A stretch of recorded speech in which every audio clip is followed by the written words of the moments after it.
This is the Late Round Podcast with your host, JJ Zacharisa.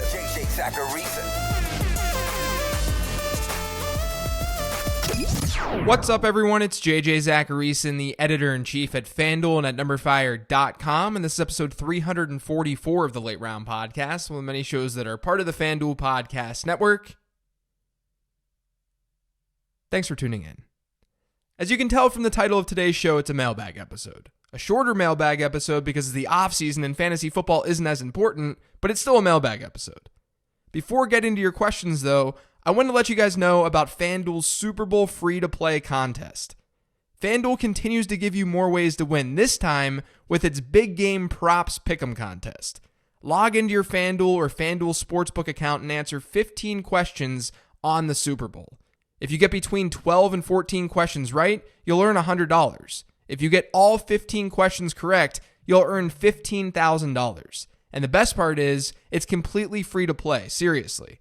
To enter, visit FanDuel.com or sportsbook.fanduel.com. Eligibility restrictions apply. The first question this week is from Twitter. It's from @HeHateMe_73. Any early favorite prospects in the upcoming draft? Yeah, so I inputted this year's prospects into my model to see who the model liked. And at wide receiver, this isn't much of a surprise to anyone who prospects through data, but it's Tyler Johnson. He's going to be pretty polarizing over the next couple of months because it seems like there are a lot of people who are down on him, and I've seen some speculating that he could go later than expected. But the market share numbers are definitely there. When looking just at his statistical profile, so not his age, height, and weight, and obviously combine measurements since that hasn't happened yet, but his stat profile, according to my model, is in about the 90th percentile of relevant wide receivers since 2006. And that basically includes guys who went to the combine as well as players who were drafted who didn't get that invite. He's not on DJ Moore type levels from a couple of years ago, but he's got production on his side, and it was sustained production from last year. He's got a really good breakout age as well, so Tyler Johnson is someone that I like. At running back, even though some running backs decided to go back to school, this is a pretty good class overall. My model likes Jonathan Taylor the most right now because he had great market share numbers. But Keyshawn Vaughn is probably one of the running backs that I'll probably end up liking more than the consensus. He was really involved as a receiver, he had one of the highest final season reception shares in this class, and he dominated volume on the ground as well. He's not the top back in this class, but he's someone that I'll be watching closely over the next couple of months. This next question is from my buddy @DavisMatic. Non-trolling question. Does the lack of mega high-end wide receiver seasons other than Michael Thomas make zero running back a sketchier proposition moving forward? So I talked about this a little bit on an episode of this podcast from about a month ago called The Death of the Elite Wide Receiver. And I think the answer is yes. Generally speaking, you want the scarce resource in fantasy football. Michael Thomas gave you a nice edge over the rest of the position this year because there weren't wide receivers doing what he was doing. Christian McCaffrey was better at running back, of course, but the idea here is that you want running backs and wide receivers, players who play positions that aren't replaceable in fantasy football. You want players at those positions who are way better than their competition. So in theory, Michael Thomas and any other elite wideout should be highly sought after. The problem is that with the elite players at the position sort of dying down, your hit rate then becomes worse. Drafting early wide receivers based on recent trends means that you're running into more of a risk than you have in the past. Basically, there's a break-even point. I haven't built out projections or looked at rankings to definitively say what I'm going to do next year. But at some point, we have to say that the probability of hitting on that Michael Thomas next year isn't worth it when we know that we can get usable wide receivers later. And I wouldn't be surprised if that's the case this year. I mean, I've always been someone who tries to get an elite running back early, especially if I have a top 5 pick. And then I'll turn to wide receivers in a format that tells me that I should do so, like a full PPR league where you start 3 wideouts in a flex. I've also been someone who thinks that you should do the opposite of what the market is generally telling you to do. But it's getting uglier and uglier out there at the wide receiver position in terms of it being top heavy. And that gives the position less appeal. But I'll have a better answer to this in the summer when we actually are drafting and we have a clearer look at what ADP is going to look like. This next question is from @NFLJunkie1013. What players are you paying the most attention to in free agency as far as where they go? I think the obvious place to start is with Melvin Gordon and Derrick Henry. I'm a believer that the Titans are going to keep Henry around. But Melvin Gordon's an interesting case because he's going to be 27 years old in April. He wasn't overly effective last year, and he's already got about 1,100 rushes in the NFL so far. With a pretty good running back draft class, who's going to pay Melvin Gordon what he wants to be paid? Maybe some team will, but there are only so many situations in the NFL where a running back can walk in and become a workhorse. That's usually the problem that we run into each year with free agency in the draft. We've got all these running backs who we assume can be 3-down backs. But there are more running backs than there are spots for those running backs to see every down work. So Gordon's going to be interesting to follow. And then at wide receiver, I think the big name of someone who has at least a decent shot of signing elsewhere is AJ Green. He's getting up there in age and he's coming off an injury, but the last time that we saw him, he was pacing towards a 1,250-yard season. A win-now team could go after him.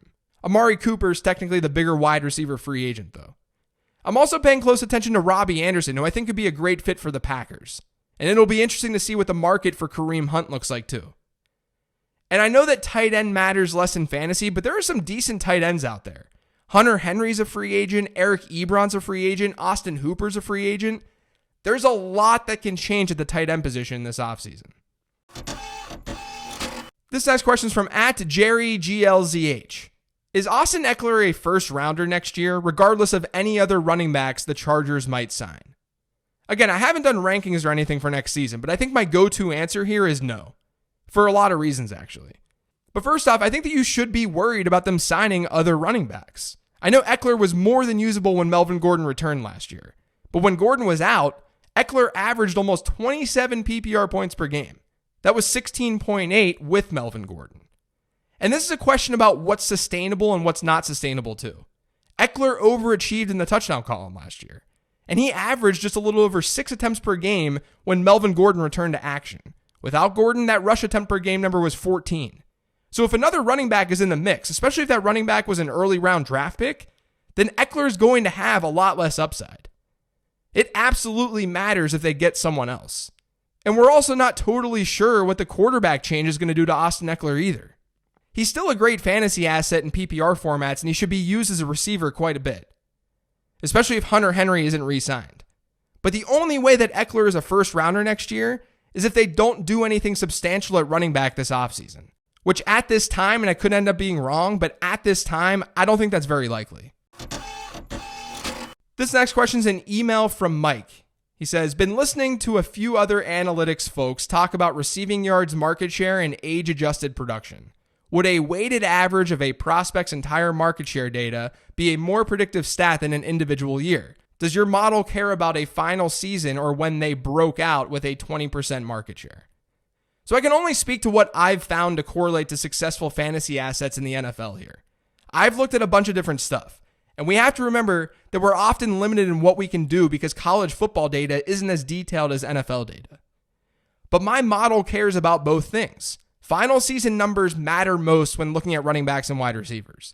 That's what I've found, at least. And with running backs, I don't care a whole lot about age. But with wide receivers, I do.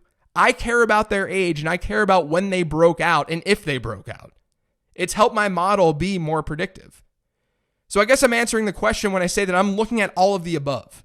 I care about whether or not a wide receiver broke out and when, but I'm also weighing final season production the most. This next question is from @Adam_Perky. Hey JJ, glad you're putting out all the off-season content. Thanks. How do your projection models work for dynasty leagues, or do they work at all? If not, is there anything in the works that applies more to dynasty leagues? #PlayMoreDynasty. So I do two main things with projections. I build actual stat lines and project how players are going to perform in a single season, and then I have the prospect models. My prospect models are basically based on dynasty.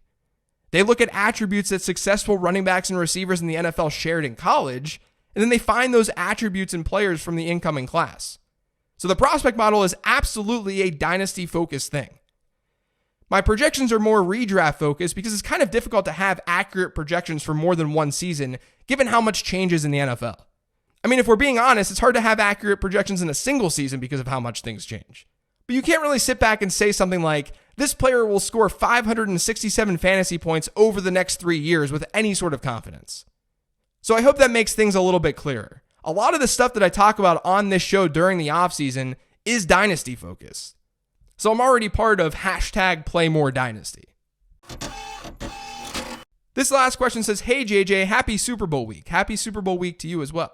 I understand it's early in the fantasy offseason, but is there any particular team offense you expect to bounce back or have a big year next year compared to this year? I'm looking forward to what the Bengals have to offer next season. Thanks as always, Mike. Yeah, I agree on the Bengals. I actually got a separate question this week about Joe Mixon, and I think that he's someone who's got a ton of upside heading into next season. He low-key ended the season really, really strong. From week 8 onward, he was the RB9 in fantasy. During the first 7 weeks of the season, he was RB35. The team had trouble everywhere, especially on the line. So you have to think that things only get better. But for questions like this in general, I usually just look to teams who struggled at the quarterback position. And as long as that's changing, I can feel optimistic about the offense bouncing back. Like an obvious one is Pittsburgh or Carolina. But then you can look at a team like Jacksonville, and they have a lot of positive touchdown regression coming too. And then there's also Detroit. Matthew Stafford was balling out under Darrell Bevell before he got hurt. He threw it 15 or more air yards on over 26% of his throws. His previous career high was under 21%. And then all the while, he was completing about 49% of those tosses. That was the second highest completion percentage on deep balls of his career. If that can continue into 2020, then that whole passing offense could really thrive. We just didn't get to see a full season of it in 2019. That's going to do it for today's show. Thanks to all of you for listening. If you've yet subscribed to the Late Round Podcast, make sure you are by searching for it pretty much anywhere podcasts can be found. And don't forget to follow me on Twitter @LateRoundQB. And also, if you guys have any feedback for the show, how to make it better, or maybe even just a topic that you'd like to see me cover, hit me up. Shoot me an email at jj@numberfire.com. Thanks, everyone. Have a great weekend and enjoy the Super Bowl.